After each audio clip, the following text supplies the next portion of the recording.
Hello, nice to see you on my channel, Hearts and Shadows. Enjoy watching. My name is Tyler. I've never cared much about putting my life on display. So when I met Shannon, it felt like stepping into another world.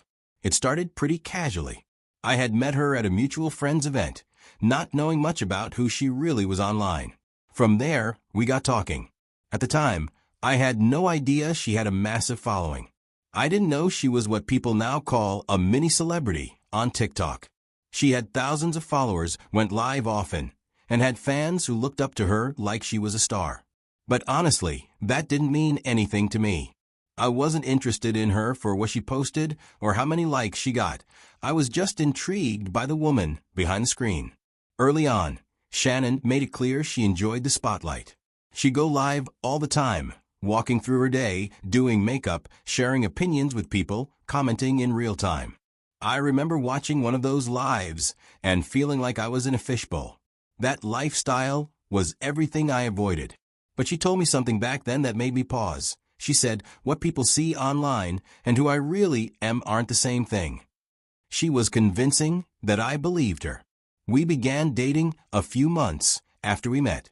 And in the beginning, Shannon was all in. She was affectionate. I remember her saying, "You're different, Tyler. Most of the guys who talk to me want attention or want to ride off my following. But you didn't even know how many people follow me." And at the time, it did feel good to hear. But even early on, I noticed something in her that stuck with me. She had this way of reading people financially and socially. She would size up a room in minutes. She could tell who had money, who had influence, who had clout. I called her out on it once, saying, "Why you always talk about people's status?" She brushed it off and said, "That's just how the internet makes you think. But I'd never do that with you." And I somehow believed her too. At that moment, I thought I'd found someone special and exciting. But the truth has a way of showing itself slowly. After about a year of being together, something in her started to shift. The affection wasn't the same. She became more distant, less present, even when we were in the same room. At first, I thought maybe she was just overwhelmed. Shannon was constantly juggling brand deals, content creation, DMs, and appearances. It made sense that she might be tired.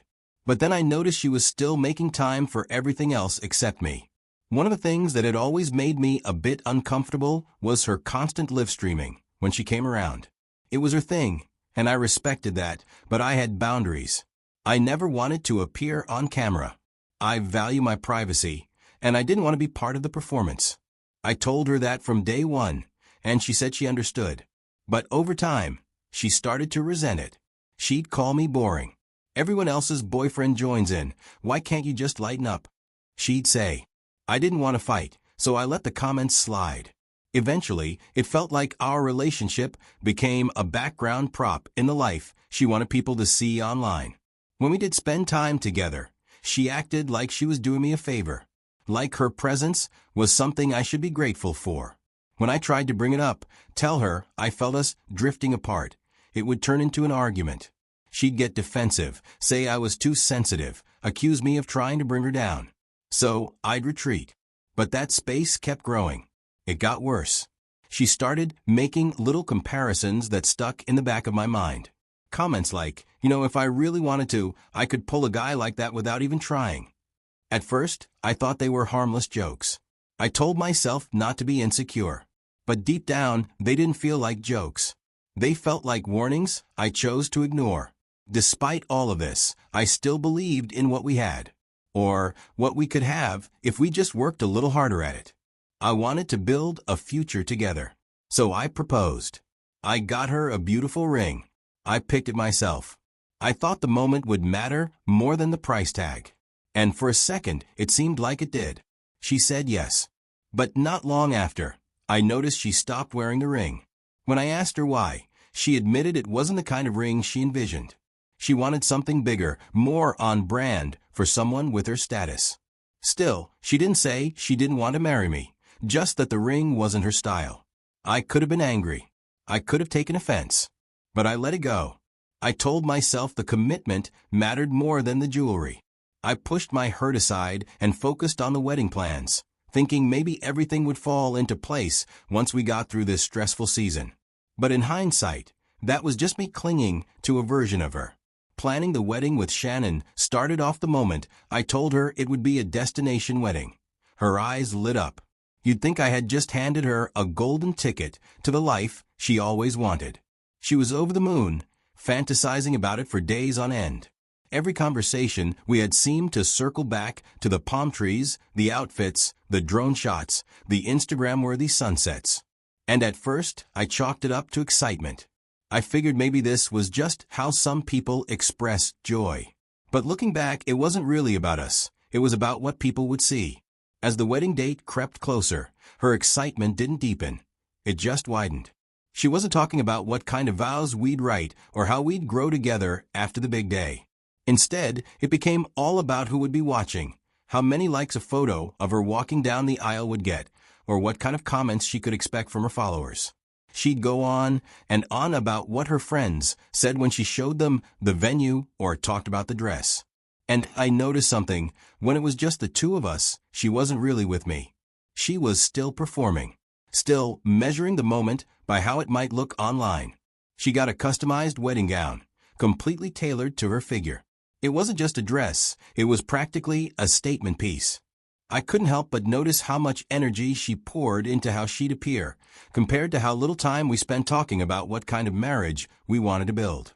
Whenever I'd bring up something personal, she'd quickly pivot back to image talk. She'd say, laughing, "Or everyone's dying to know what shade of purple we're using for the bridesmaids." And I'd sit there, nodding along, wondering if anyone cared about the stuff that actually mattered. I realized then that I wasn't just marrying her. I was marrying her public image too. And that was never part of what I wanted. I wasn't trying to be a side character in a story she was curating for strangers on the internet. I just wanted something real. A moment between two people who love each other.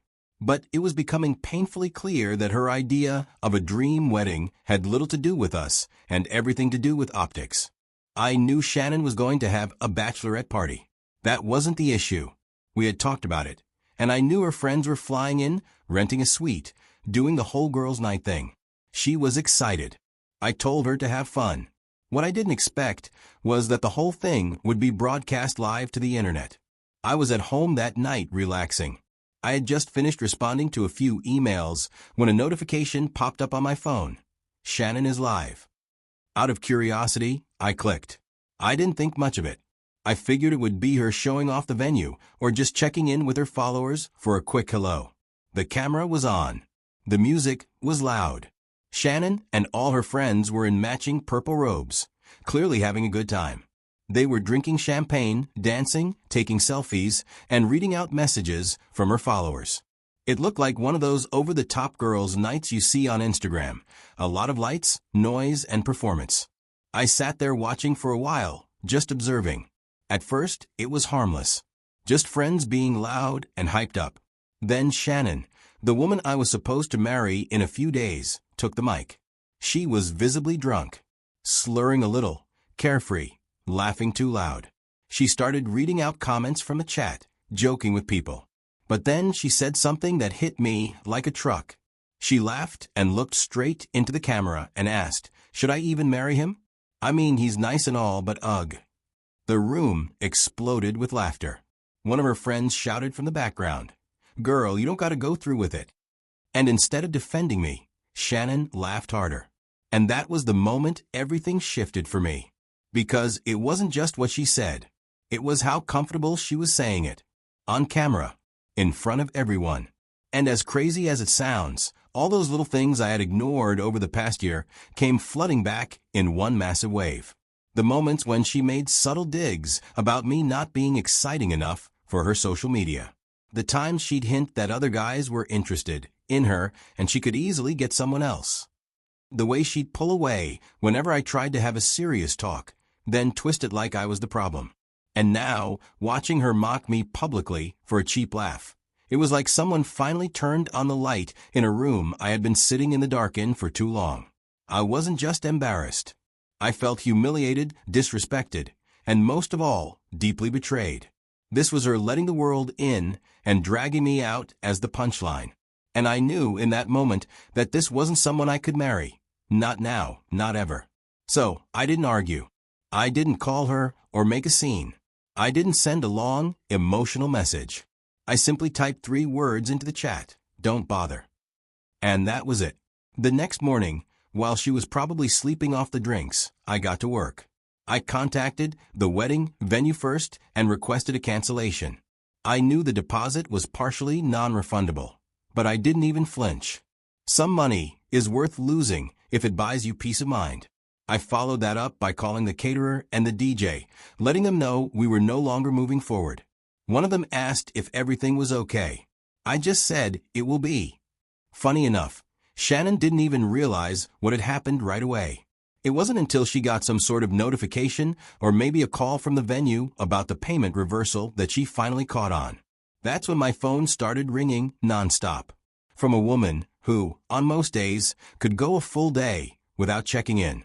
Suddenly, she couldn't stop trying to reach me. Call after call. Text after text. I didn't answer. Then her maid of honor called me. She sounded frantic, almost rehearsed, trying to sweep the whole thing under the rug. She said it was just a joke, that Shannon didn't mean it, that she was drunk and trying to entertain the crowd. I told her flat out, that joke was the last straw.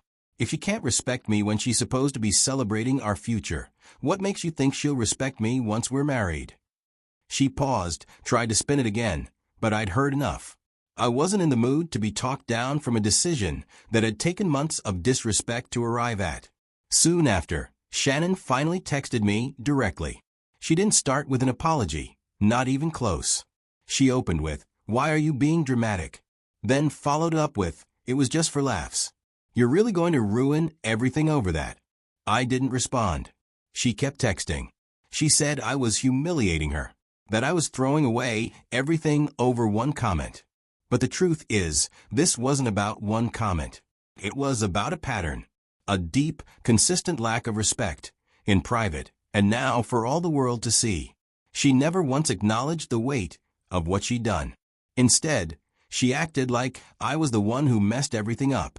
I genuinely thought that canceling the venue, blocking her calls, and ignoring her guilt-laced texts would be the end of that chapter.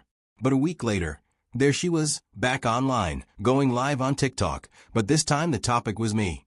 I didn't watch the whole thing, but a friend sent me clips. In the live stream, Shannon was telling her followers about the toxic relationship she had just walked away from, flipping the entire story on its head. According to her, I was controlling, insecure, and didn't want her to have a life outside of our relationship. She told them I constantly held her back and made her feel small. Not once did she mention the live stream comment that triggered everything. Not once did she take responsibility for anything she said or did. She made it sound like she dodged a bullet. At first, I was angry because she was lying so confidently, so publicly, just to protect her image. She knew exactly how to play to her audience. She knew what words to use, how to cry on cue, how to make herself look like the one who was mistreated. And the worst part? Thousands of people were eating it up. The comment section was filled with strangers calling me a narcissist, saying things like, "You go, girl," and "good riddance to him." They didn't know anything. They weren't there. But that didn't matter. Shannon had already curated the version of the story she wanted the world to see. Now, I'm not the kind of person who enjoys public drama. I never was.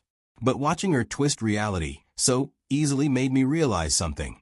Silence only works when the other person isn't using a microphone to shout lies. I still didn't want to get into a public back and forth, but I also wasn't going to let her keep smearing my name without consequence. So, I got in touch with my lawyer. I explained everything. The lawyer took it seriously. We drafted a formal cease and desist letter, warning her that if she continued to publicly defame me, there would be legal action. She received it within days, and not surprisingly, she didn't go live again for a while. Whatever she had planned, whatever part 2 she was hoping to post, it never happened. She didn't respond directly to the letter, but the silence that followed was loud enough. Even now, I don't think Shannon ever truly believed she was in the wrong. In her mind, she's still the victim of a man who didn't support her dreams or understand her lifestyle.